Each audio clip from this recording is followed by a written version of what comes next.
birds fluttering their wings in the sky. Across the vast forest, an eagle comes into view to observe the area. Ponds filled with a variety of species of fish set the aquatic scene in the terrestrial area. A couple miles, reaching the shore, the waves hit the shore of the many beaches that fill the island. What if this calm, nature-like atmosphere was not so calm? This is our podcast on climate change. I'm Sarah Pellegrino. And I'm Max Chelson. So, there have been many instances which would have led to the destruction of such a picturesque area. In the 1950s, for instance, there's the DDT crisis with eagles, where they went endangered. There's deforestation, where we overuse our lumber. Mm-hmm. That forest would be gone. There's eutrophication in those lakes, where all the life dies out and it's left desolate. There's brown and red algal blooms in the ocean and shoreline, which can just greatly harm the ecosystem. All these are impacts of climate change. So what is climate change exactly? So climate change is just describing the change in average conditions, such as temperature, rainfall, and this is over a long period of time. And as we know, climate, it's in a region. So but climate change does affect regions all across the world, but it happens specifically in Long Island. We're more worried about rising sea levels. Yes, that is a huge problem for us because small coastal communities such as, say, Fire Island, where at its widest is only a little over a mile. So if the sea levels do rise, that is catastrophic. Everything would be destroyed, the ecosystem and the people on it. So some people deny that the climate is changing. However, there is so much proof. The rise in temperatures, the rise in sea levels, the depletion of glaciers. I mean, even when we were younger, we used to get so much more snow, right? Right. Remember all your grandparents or your parents saying, hey, I remember there was a few feet of snow. We would get snow days every year here. Yeah, now we haven't even gotten a snow day in the past 2 years, maybe one. Yeah. We barely get as much snow. Yeah. This is just some of the tangible proof of our climate changing. Yeah. So what do you think was a big impact of climate change? Well, an impact of climate change is how come now animals, there's so many animals that are endangered, like tigers and the eagles during the 1950s almost got them extinct because of DDT. And if it wasn't for Rachel Carson, we would probably not have any more eagles. And we've gotten so much better with regulating these problems. Many factors that increase the temperature are because of the fossil fuels burning, and that emits carbon dioxide, which is a greenhouse gas and holds the heat within the earth, which causes these irregularities, and not just the increase in temperature, but other irregularities more hurricanes, and which is also another factor of rising sea level. The hurricanes, the glaciers. Well, yeah, just not even hurricanes, just extreme weather in general. Mm-hmm. Yeah, hurricanes are a major one, such as just Florida. The season lasts longer. They're more destructive. They're so much worse because of climate change. Mm-hmm. And even just species like fish migrating, because of the warmer ocean levels that climate change can cause, there are less fish species, which we can see more of a direct impact on the island.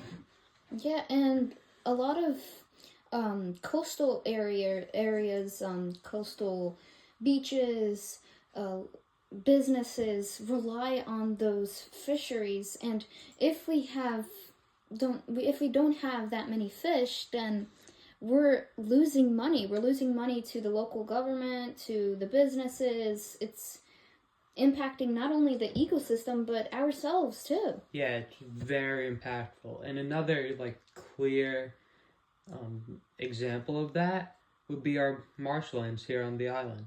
Like in some places, say Heckscher State Park, they're protected and we keep all the benefits of marshland. They're filtering.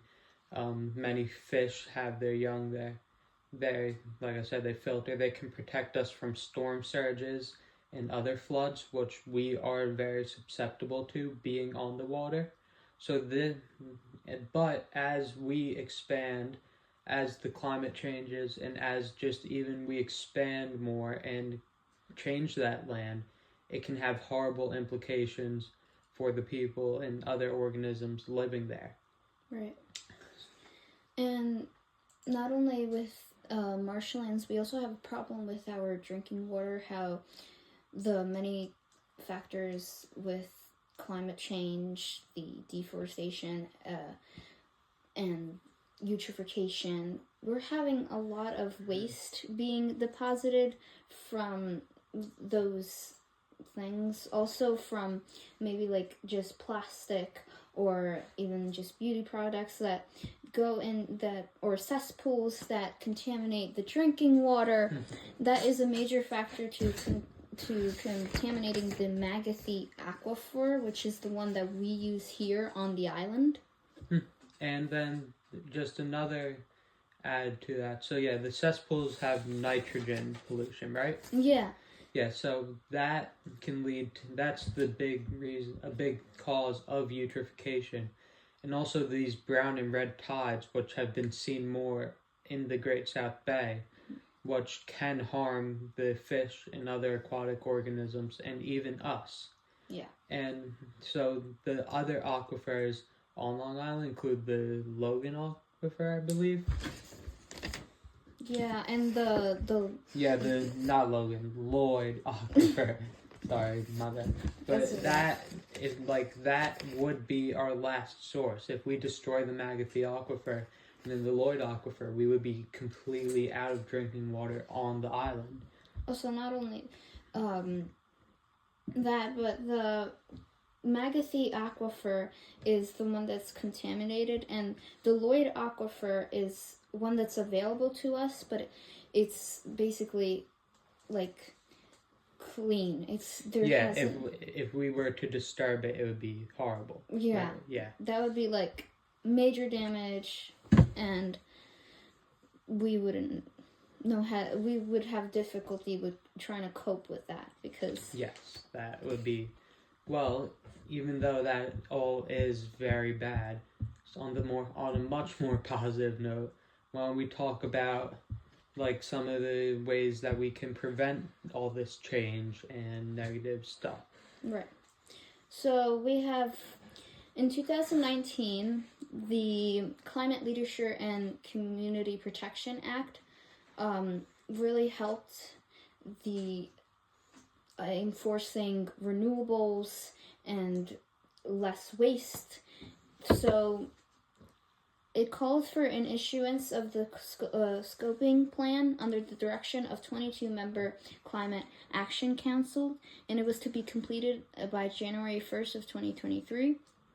And it said that in reduction to economy-wide greenhouse gas emissions by 40% by 2030 and 85% by 2050 from 1990 levels. Wow, that's a lot. Yeah. So, something I've heard about even just for today. So, as a state, we use 29% of the energy that we create and use is renewable. And out of this, the biggest is hydropower, and the smallest is offshore wind. So, what's projected is growth in all these renewables, and it will, as of 2030, it's projected to be that 52% of our energy output is renewable. And offshore wind will increase from being negligible to 5%. Do you think offshore wind Sources is a mistake for having it like not a small percentage of usage I mean, right now? I'd say so, definitely, because it would be a great source and it'd be fairly passive, but I can also understand why they wouldn't want it, because, for instance, like tourism that we may get from, say, Robert Moses being such a beautiful beach, being able to see those may decrease that, like, perceived beauty. But I still think it's something we should definitely look into. Yeah, and also noise pollution also is a factor that can disturb like animals and people. Also about offshore sources relating to the beach. The Beach Act in 2000, even though it was really old, it did help. It still helps us today. It is the Beaches Environmental Assessment and Coastal Health Act was passed in 2000 to the Federal Water Pollution Control Act, and it was an effort to improve the water quality testing at coastal beaches and better inform the public water of quality problems.